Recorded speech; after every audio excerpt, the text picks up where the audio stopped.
तो किस तरह से जांच होगी, एनआईए को देखिए, तो जांच का जिम्मा सौंपा गया इस पूरे मामले में। आतंकी राणा एनआईए को सौंपा जाएगा और एनआईए उसे कोर्ट में पेश करके कस्टडी लेगी। पहले आतंकी राणा के लिए हाई सिक्योरिटी जेल अभी से तैयार कर दी गई है। दिल्ली और मुंबई में स्पेशल जेल बनाई गई है। सुरक्षा कारणों से जाहिर नहीं किया जा रहा है कि कहां ले जाया जाएगा, लेकिन जो हमें पता चला है सूत्रों के हवाले से, पहले दिल्ली में रखा जाएगा आतंकी राणा को और आतंकी से कुछ दिन तक पहले एनआईए पूछताछ करेगी। सवालों की फहरिस्त तैयार है। 26/11 हमले को लेकर हर वो सवाल होगा जिसका जवाब अब तक नहीं मिला है, सवाल जवाब किया जाएगा और दिल्ली के बाद आतंकी मुंबई जाएगा। आतंकी राणा को मुंबई ले जाया जाएगा।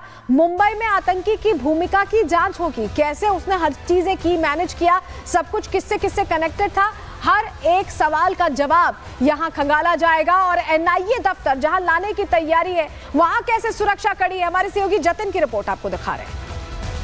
आतंकी तैमूर राणा के प्रत्यर्पण को लेकर दिल्ली के एनआईए मुख्यालय के बाहर सिक्योरिटी कड़ी कर दी गई है। सिक्योरिटी अलर्ट पर है। इस वक्त मेरी मौजूदगी दिल्ली के एनआईए हेडक्वार्टर्स में है। आपको बता दें कि जो जानकारी मिल रही है सोर्सेज से कि तैमूर राणा को प्रत्यर्पण करके कल सुबह फ्लाइट से दिल्ली लाया जाएगा। दिल्ली के पालम टेक्निकल एयरपोर्ट में तैमूर राणा उतरेगा, जिसके बाद एनआईए तैमूर राणा को अपनी कस्टडी में लेगी। एनआईए तैमूर राणा को, ये जो मेरे पीछे आप हेडक्वार्टर देख रहे हैं, इस हेडक्वार्टर में लेकर यहाँ पर तैमूर राणा की जो गिरफ्तारी है वो ऑफिशियली तौर पर एनआईए दर्ज कराएगी, जिसके बाद गिरफ्तारी दर्ज करने के बाद तैमूर राणा को एनआईए की स्पेशल कोर्ट में पेश किया जाएगा।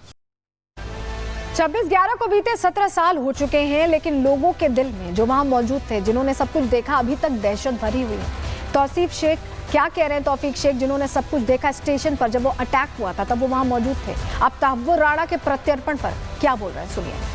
तौफीक जी, 26/11 में आप कहाँ पे थे उसी टाइम, हमले के टाइम? एसटी स्टेशन और बीटी स्टेशन में था। चाय का पैसा लेने जाता हूँ, दिन भर सप्लाई होता है, शाम को कलेक्शन करने जाता हूँ। 9:50 में चालू हुआ ये सब। पब्लिक इधर से उधर भाग रहे, कुछ समझ में ना। वहाँ पे 1-2 पुलिस वाला था, किधर के पता नहीं चला। फिर कस कस के चिल्लाने लगा, भागो बम फट रहा, भागो बम फट रहा, रेलवे छोड़ के भागो, अपनी जान बचाओ। तो अजमल कसाब को फांसी हुआ, मेरे को मालूम नहीं था। मेरे को क्राइम ब्रांच में बुलाया था, तो मैं बोला एक ही को देखा। मैं बोला दोनों उधर से गया, मतलब एक को देखा है। मेरी हाइट का 19-20 रहेगा, 6 पैकेट का पैंट, बैग, छोटा बंदूक, बड़ा बंदूक। तो मेरे को पंजाबी लैंग्वेज में गाली दिया था। तो उसने मेरे को थोड़ा पीछे हट के एक बुलेट मारा, तो विंडो का कांच टूटा। दूसरा टेबल था, तीसरा मैं सो गया। मैं आधे एक घंटे बाद वो एम्बुलेंस वगैरह सब आया। आपके पास कोई फोटो या फिर है उस दिन का? ये फर्स्ट दिन का है, मेरे को पता नहीं था, बाद में मालूम पड़ा कि मैं हूँ ये। अभी जो 26/11 का मास्टरमाइंड है तैमूर राणा, उसको इंडिया लाया जा रहा है, क्या चाहते हैं आप? देखो, मैं सरकार और हाई कोर्ट, सुप्रीम कोर्ट, जो भी है, गवर्नर, सबसे गुजारिश करना चाहता हूँ, इसके लिए कुछ अलग से कानून बने। 2 से 3 महीना ज़्यादा से ज़्यादा, और एक नया कानून बनाया जाए आतंकवादी के लिए कि उसको सरेआम, जैसे दुबई वगैरह में होता है, सरेआम काट दिया जाता है, गोली मार दिया जाता है, ऐसा इंडिया में होना चाहिए कि उनको डर पैदा करे। तो सुन रहे हैं आप, जो पीड़ित है वो कह रहे हैं कोई ऐसा कानून हो जो तुरंत हिसाब हो। वो ज्यादा देर इंतजार नहीं करना चाहते, उन्होंने पहले ही बहुत इंतजार कर लिया है।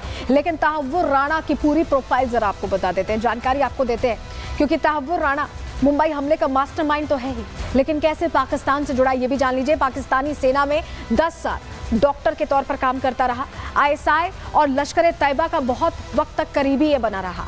1997 में पत्नी के साथ ये कनाडा मूव कर गया और 2001 में दोनों ने कनाडा की नागरिकता ले ली, वहां के सिटीजन बन गए। कुछ दिनों बाद राणा शिकागो में बस गया और शिकागो में इमिग्रेशन और ट्रैवल एजेंसी इसने शुरू की और इसी इमिग्रेशन और ट्रैवल एजेंसी के जरिए इसने अलग अलग जगहों पर जाकर, इसी एजेंसी के जरिए इसने हेडली को भारत भेजा और हेडली ने भारत आकर मुंबई के अलग अलग इलाकों की रेकी की।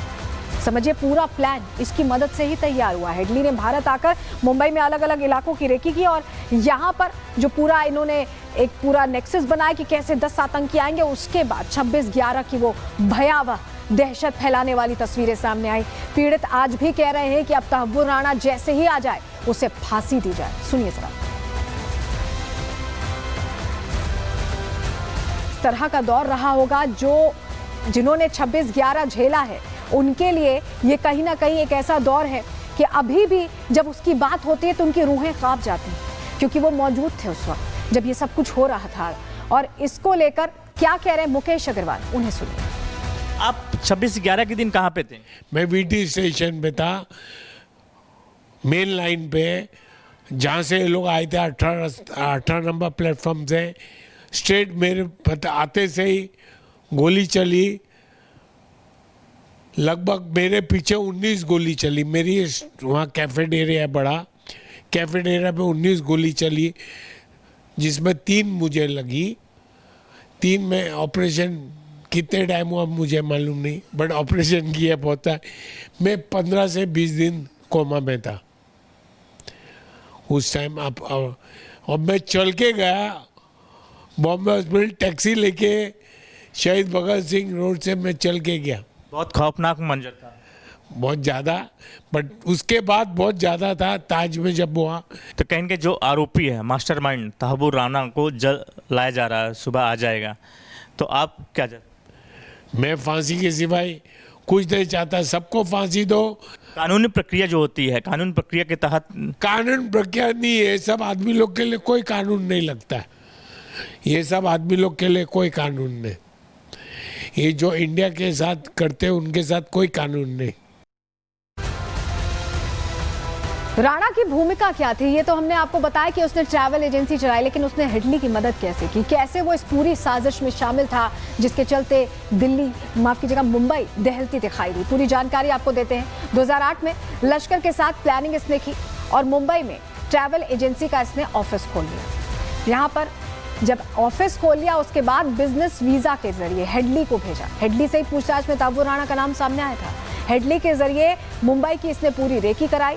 मुंबई हमले से ठीक पहले ये भारत आया था, अलग अलग जगहों पर रहा, कभी नोएडा और हापुड़, मुंबई, सब जगहों पर आता जाता रहा और दुबई के रास्ते होते हुए ये मुंबई पहुंचा था। मुंबई के पवई इलाके में ये होटल में रुका। इसने सारी जानकारियां दी। 11 से 21 नवंबर तक, 26/11 से पहले 10 दिन तक 2008 तक ये मुंबई में रहा था और हमले से ठीक पहले वो वापस लौट गया। अटैक से ठीक पहले वो प्लान करके वहां से चला गया। हापुड़ जहां पर ये रुका, इसने अपने एक दोस्त के घर में ठिकाना लिया था। हमारी सहयोगी ऋतु वहां पहुंची, उनकी रिपोर्ट देखी। 26/11 हमले का मास्टरमाइंड तहव्वुर राणा अब भारत लाया जा रहा है। अमेरिका से अब सीधे भारत की ओर लाया जाएगा और उसके बाद कई और परतें जो है वो खुलने वाली। लेकिन इस वक्त मेरी मौजूदगी है हापुड़ में। हापुड़ का ये वही मकान है जहां बताया जा रहा है, ये इनपुट मिला कि एक दिन यहाँ पर वो रुका था। और ये घर है, आपको बता दें, अकबर अली का, जो कि एडवोकेट है पेशे से। और ये जो घर है इस वक्त आपको ताला लटका हुआ नज़र आ रहा होगा और बताया जा रहा है कि भीतर कोई है नहीं। लेकिन 2008 में 26/11 का जो आतंकी हमला हुआ था उसका मास्टरमाइंड तहव्वुर राणा, जो कि इसमें मिला हुआ था, और ख़ास तौर पर उसका दोस्त अकबर अली है जिसके यहाँ पर उसने शरण ली थी। पूरी रात यहाँ पर अपनी पत्नी के साथ भी वो रुका था, उसके बाद यहाँ से निकल गया था। लेकिन तहव्वुर राणा पकड़ में कैसे आए, कैसे पकड़ा गया, अब ये जानकारी भी आपको दे देते हैं। 2009 में FBI ने राणा और हेडली को गिरफ्तार किया था। शिकागो एयरपोर्ट से इन दोनों की गिरफ्तारी हुई थी। डेनमार्क के अखबार पर दरअसल इनकी हमले की साजिश